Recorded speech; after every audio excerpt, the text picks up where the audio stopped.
Gentlemen, and welcome back into another edition of Keytime Sports.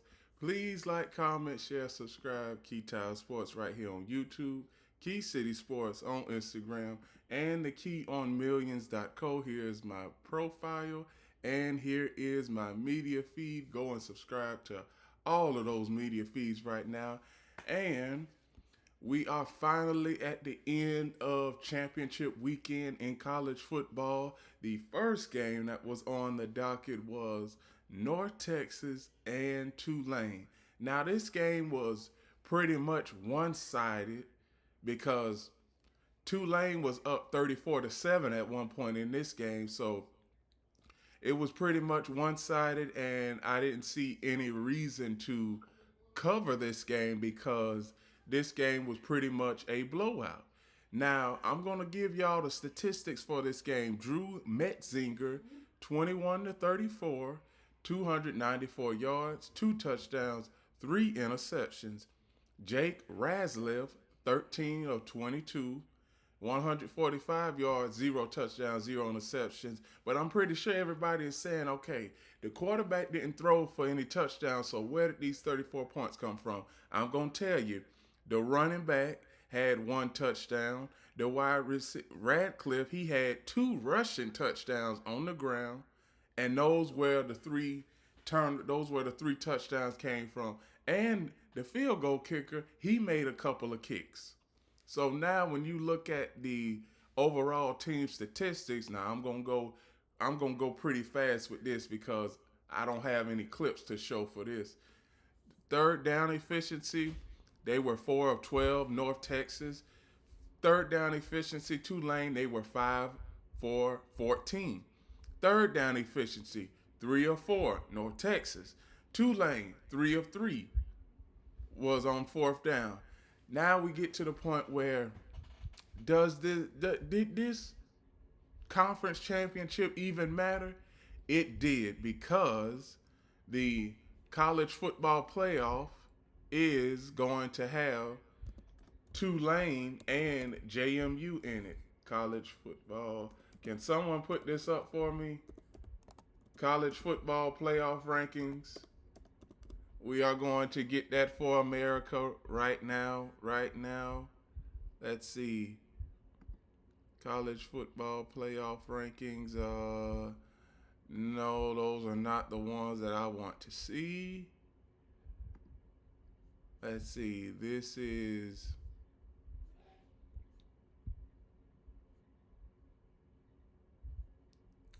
okay. This is not it. So can you all go to something else? Just stand by. Let's see.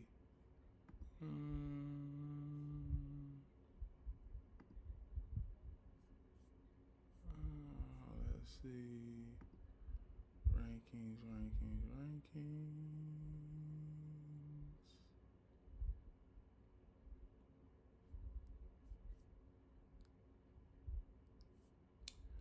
Oh my goodness.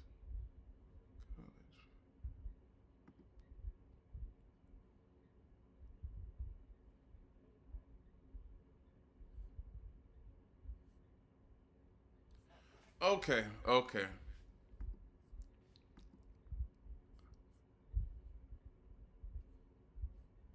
Do we have them ready, guys?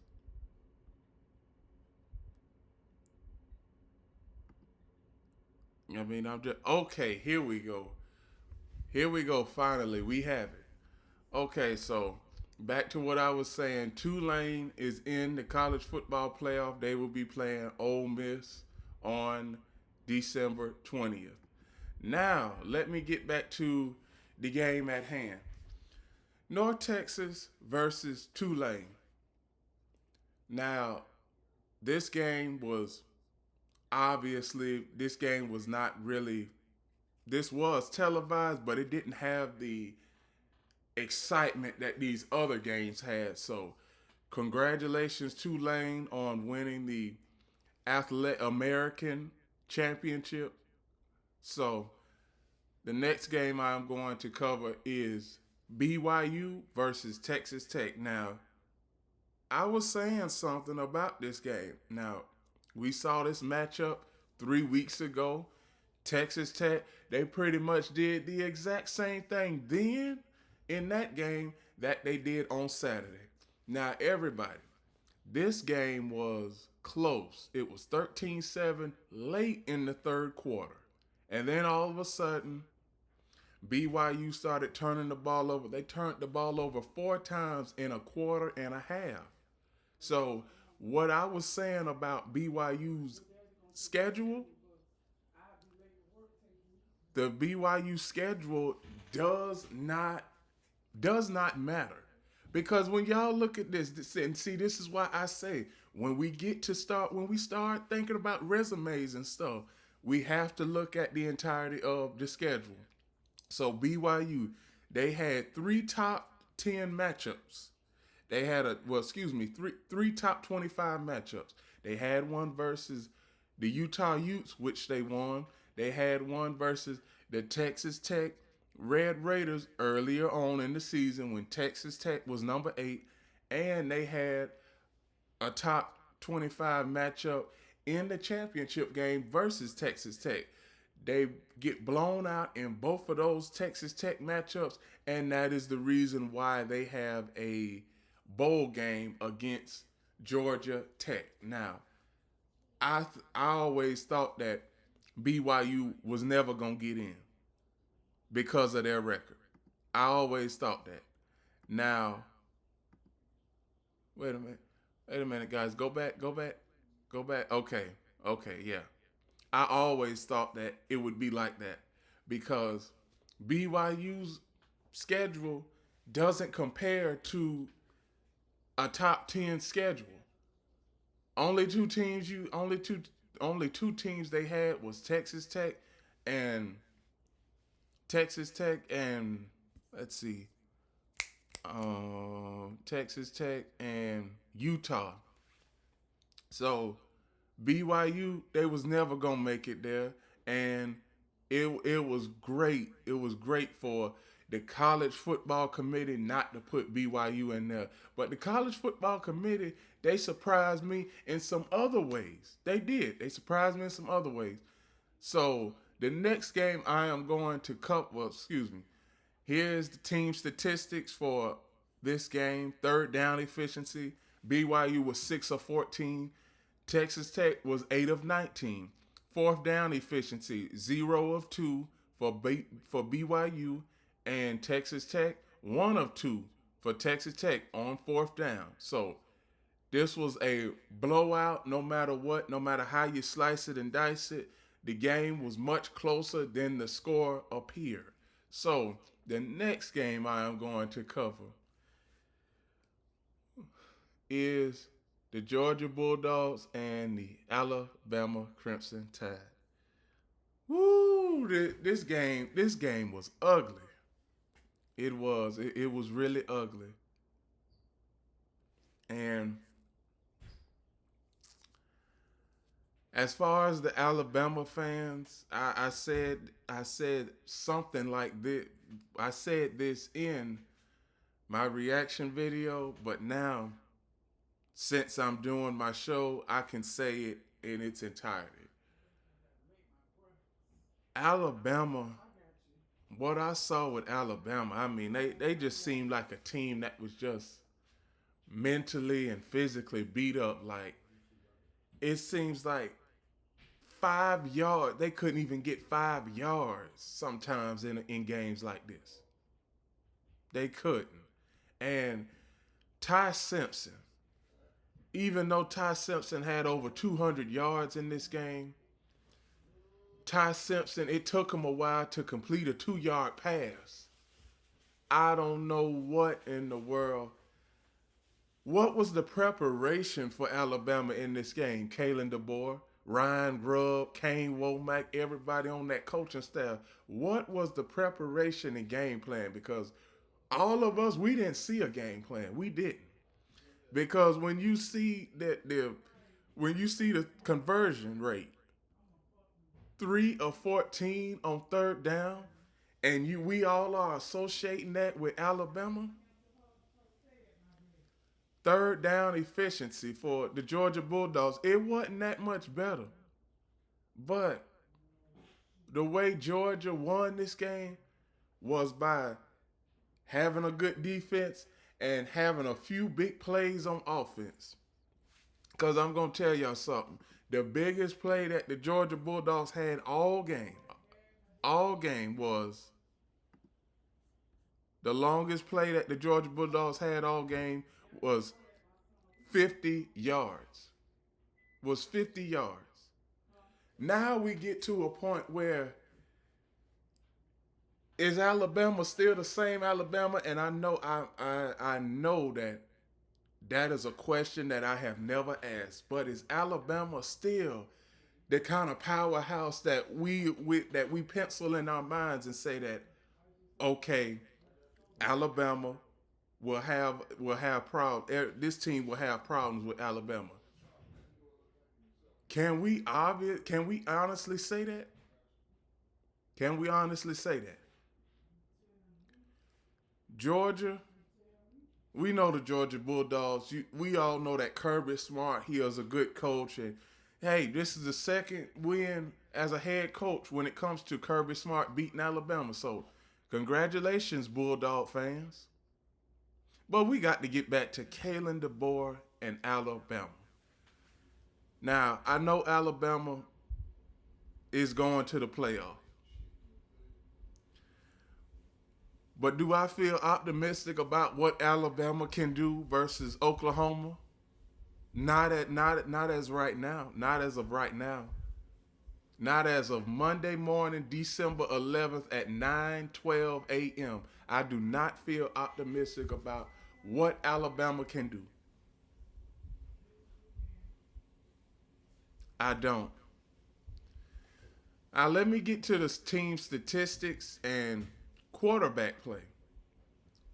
Quarterback play for Gunnar Stockton, he was great. 20 or 26, 156 yards, 3 touchdowns, 0 interceptions. Rushing. There was no rushing game to speak of with Alabama. -3 yards rushing. For Georgia, they cracked over 100 yards rushing.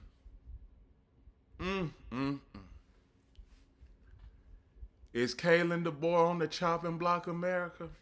I don't want to put him on the chopping block because my chopping block list is already at capacity. We cannot have anybody else on the chopping block.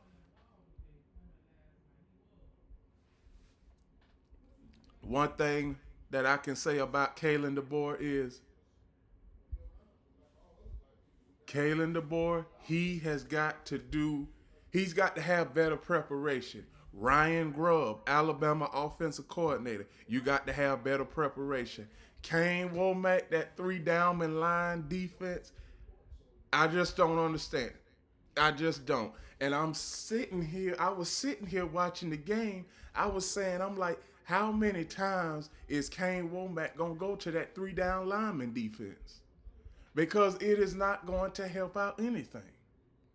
It did not help out anything. And I'm going to tell y'all something. Alabama has Oklahoma on December 19th.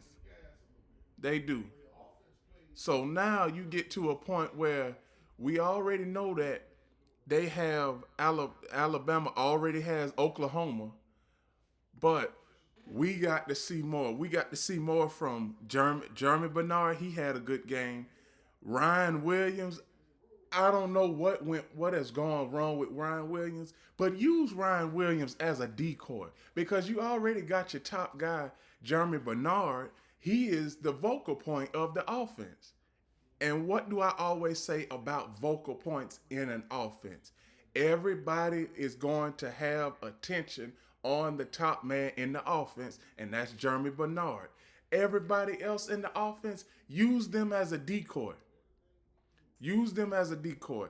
Now we see where Alabama, as far as their run defense, They have problems with their run defense. Alabama has problems with their pass defense. Alabama has problems at the quarterback position because everybody was saying Ty Simpson, including myself, everybody was saying that Ty Simpson was a Heisman Trophy candidate. And yes, I did say that.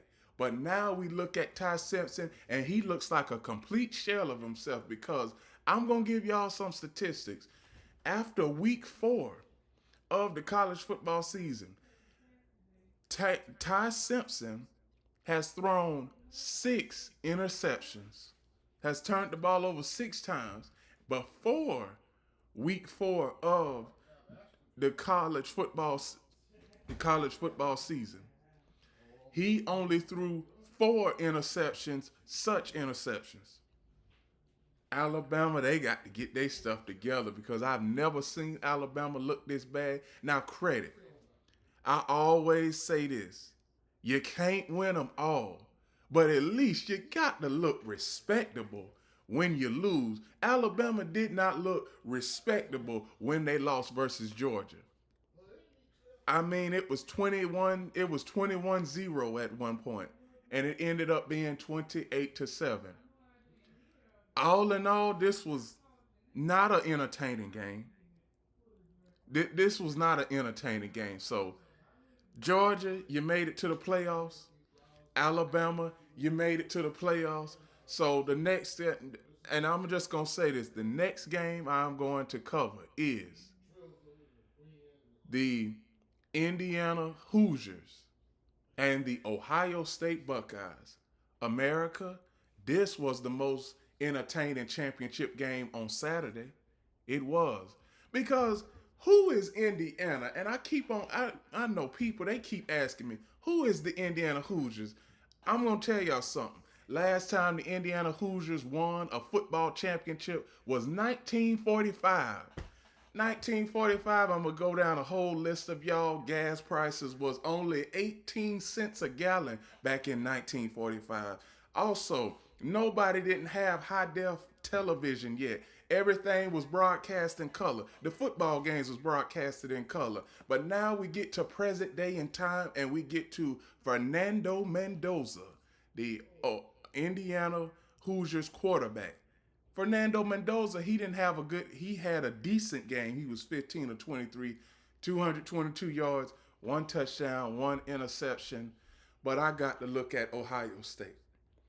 Ohio State, this is the first time in 16 months that you lost a football game. Now, you can't win them all. Kurt Cignetti, head coach of the Indiana Hoosiers, I got to say congratulations. What Kurt Cignetti have done in the past 2 years to take Indiana from the doormat of college football to a championship contender is one of the best stories in college football history. But now we get to Ohio State. Ohio State's offense, led by Julian Sand, 21 of 29, 258 yards, 1 touchdown, 1 interception. We get to a point where Ohio State, they are going to look like a punchless offense, and they did look like a punchless offense in this game. They did. Now, when it comes to, I thought Jeremiah Smith, he did have a good game, 8 receptions, 144 yards. Carnell Tate, he had a decent game, but the play that really messed up this game, that was the. I'm not at a loss for words. I'm tongue-tied right now because Ohio State, the kicker has been one of the most guaranteed successful makes throughout the entirety of the college football season. And the one time, and I do mean the one time, that Ohio State needed him the most, he missed the field goal. Now, credit, Ohio State is still in the playoff. But a critical a critical play like that, hopefully it doesn't have a lasting effect on the kicker. Because credit, Indiana, they are a good team. Fernando Mendoza, he is a decent quarterback. Ohio State's quarterback, Julian Sand, is a decent quarterback. Now, one thing I'm gonna tell y'all, I'm gonna just say this: somebody, and I do mean somebody. This game, it could have went either way. It could have. So what I'm gonna do right now, I'm gonna show y'all a couple of clips of this game. We get to the end, almost at the end of the third quarter, and now we get to where Julian Sand is back to pass. This is 1st and 10 with 6 minutes, 10 seconds left. So y'all look at this. As of right now, Julian Sand is 10 of 14, 124 yards, one touchdown. He did throw an interception. So y'all look at this. This is the sequence. Julian Sand back to pass. He throws it to his tight end for a first down. And I'm looking at this play and I'm saying, okay, Ohio State can go and score a touchdown. Here it is, 2nd and 11. Sand back to pass, throws to Jeremiah Smith for a 15-yard gain. Everybody was on pins and needles in this game, and I was on pins and needles too. Because we look at this not before this play happened, 4th and 1. This was almost a yard and a half back. This was fourth, a yard and a half. Why are you going for a quarterback sneak on a 4th and 1 when the yardage marker is like this? I could see if you're going for a quarterback sneak and the yardage marker is like this. Now you get to a point where we get to this play, and even though Ohio State made the first down, they did not score on this drive. They didn't. Now we get to a point where, okay, we get to the fourth quarter. We get to the fourth quarter, and the money is on the table. The money is on the line. Sand goes out and hits Carnell Tate for a gain of 24 and a first down. Now we get to under 5 minutes left. This is 3rd and 8. This is where I was thinking, okay, trick play, triple option, back to the wide, back to the running back, and he doesn't get a first down. It's 4th and 1, but a flag came in. Now this flag came in at the most critical time of this game. It was a cutback, illegal block for the defense. Now this illegal block, this was number 6 for the defense. Now we get to a point in this game where we fast forward 30 seconds, and this was pretty much the game right here. 3rd down and 1, and what I'm saying, 3rd down and 1, why don't you run the ball? I don't care if there's 8 or 9 men in the box, I'm going to run the ball. Because you get to 4th and 1, and it's a no-brainer.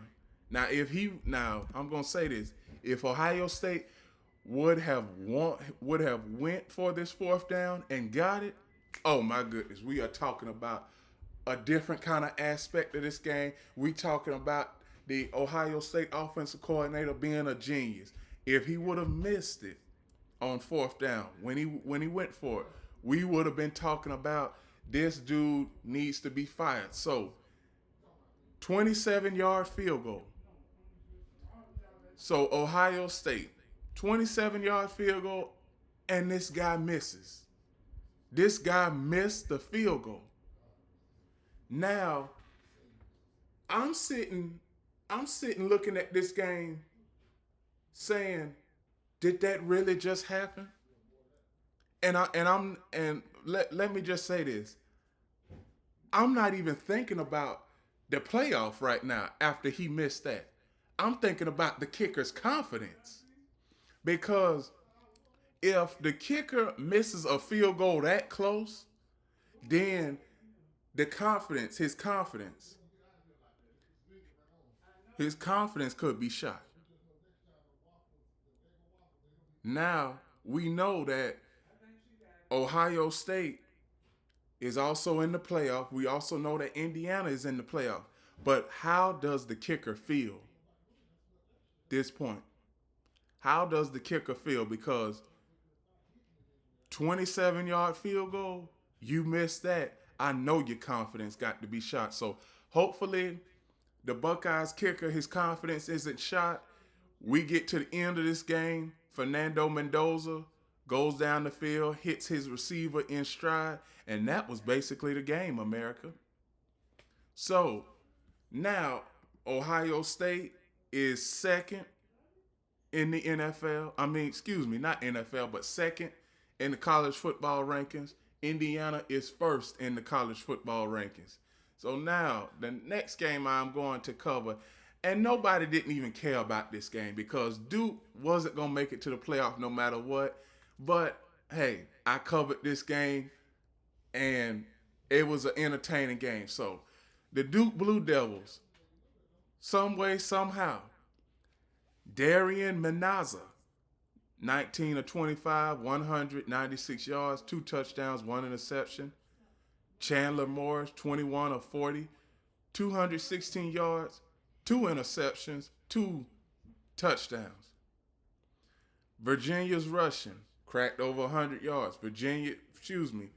Duke's rushing attack, cracked over 100 yards. This game was, I'm not even going to say it was entertaining. This game, nobody didn't really care about this game. The only 3 games that we cared about on Saturday was BYU versus Texas Tech, Georgia versus Alabama, and Indiana versus Ohio State. Those are the only 3 games that we cared about. This game fell by the wayside.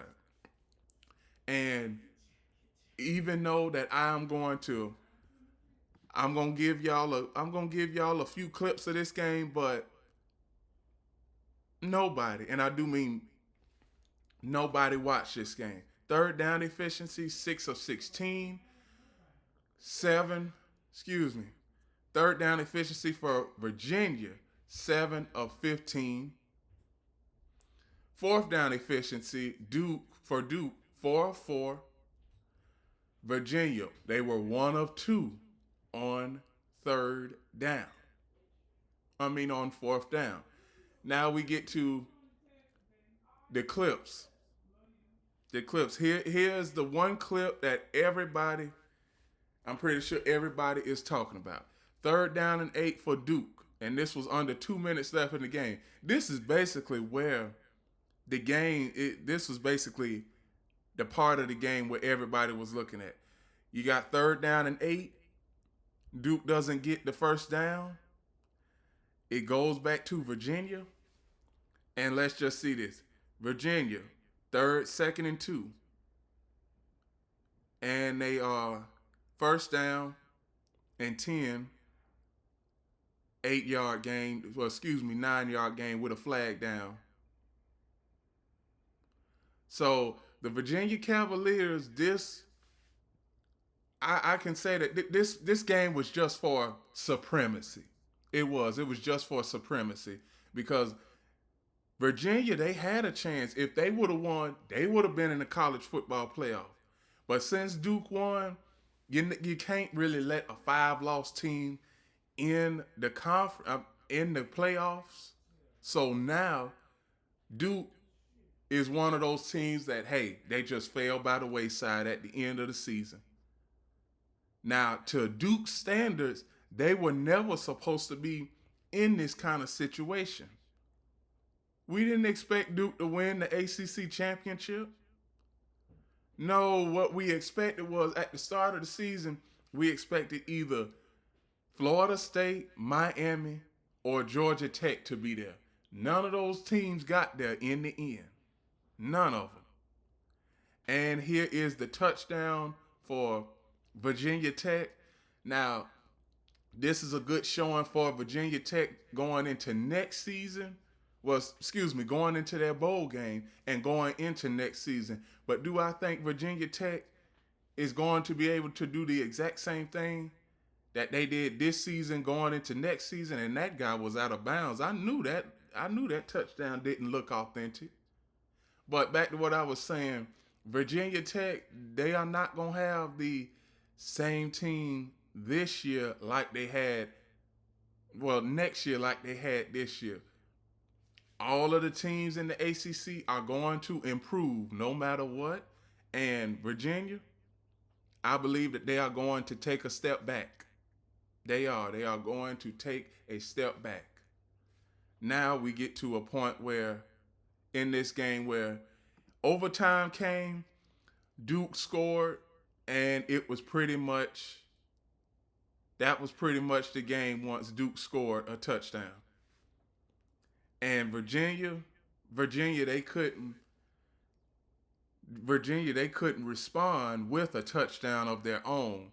So they ended up losing this game, and we all see where Virginia did not make it to the playoff. Now here is the current playoff picture. Here is the current college football playoff picture. Now we see Indiana is number one. Here's the chart, everybody. Before I end the show and before I give y'all my final takes for every team, here is the chart. Indiana number one, Ohio State number two, Georgia number three, Texas Tech number four, Oregon number five, number six is Ole Miss, number seven is Texas A&M, number 8 is Oklahoma, number 9 is Alabama, number 10 is Miami, number 11 is Tulane, and number 12 is James Madison. Now, I believe that James Madison is not good. Wow. The point spread is already out for James Madison and Oregon is a 20.5 point favorite in this game. For the Alabama game, Alabama is a 1.5 point favorite. For the Miami Texas A&M game, Texas A&M is a 4-point favorite. For the Tulane Ole Miss game, that point spread hasn't came out yet, but I believe the College Football Playoff Committee, they surprised me. They really did, because we for weeks we had been talking about Miami, Notre Dame. Now, from what I'm hearing, Miami, they are in, but what I'm hearing from Notre Dame, they have withdrawn from bowl contention. Now, if I'm the Notre Dame Fighting Irish, see, Notre Dame has been an independent for so long. But now, Notre Dame is starting to lose money because they are an independent. If Notre Dame didn't lose versus Miami early in the season, and I know a lot of people are saying that head-to-head matchups don't matter, that's a bunch of bull jive in my book. It really is, because when you judge how a team plays throughout the entirety of the season, head-to-head matchups and strength of schedule, that all goes into effect. It does. It all goes into effect. Now, I was telling everybody that Miami and Notre Dame, week one, I said that game is going to hold a lot of weight for the college football playoff. And look at what happened. Miami is in and Notre Dame is out, and that is just because Miami won versus Notre Dame. I know this. I know that the College Football Playoff Committee, they were going to make this come. They were going to let this go all the way down to the last possible second. But the College Football Playoff Committee did something that we didn't think that they were going to do. We thought that they were going to put Miami and Notre Dame in there just because. But Congratulations to the College Football Committee on making the right decision for the first time ever. First time ever in the College Football Playoff Committee's reign, they made the right decision with putting Miami in the College Football Playoff and leaving Notre Dame out. Now, Notre Dame, I don't know what you're going to do. Maybe you need to join a conference and stop being an independent. Or better yet, how about you just win all your games at the start of the season. Win those first two games and just go undefeated, and then you can have a better case for your argument. But since you lost the first two games, and the first game you lost to was against Miami, it was against a ranked Miami opponent too. So their season was pretty much shot after they lost to Miami in the first game of the season. So now here is I've already shown y'all the teams that have a bye. Indiana has a bye, Ohio State has a bye, Georgia has a bye, Texas Tech has a bye. So the college football playoff matchups are set. January 19th, the college football national championship will be played in Miami at 7:30.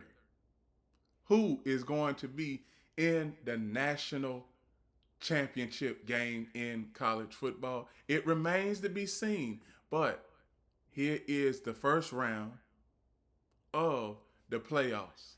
And with that, those are my reactions to the college football conference championship weekend. Now, one thing I can say is please like, comment, share, subscribe to Keytime Sports right here on YouTube, Key City Sports on Instagram, and the Key on millions.co. Here is my media feed. One thing that I am going to do is I got the college football playoff, not college football playoff, but I got the college football chopping block coming up to you next. And there are a lot, and I do mean a lot of coaches who are on the chopping block.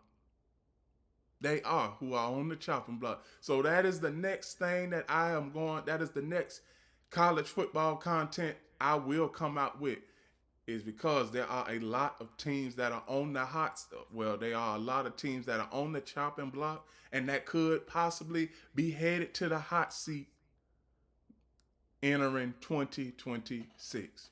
So please like, comment, share, subscribe. Key City Sports on Instagram. Key City Sports on YouTube. Key City Sports on Instagram, and the Key on millions.co. Here's my media feed. And remember, everybody, one last thing. The Key is always on time.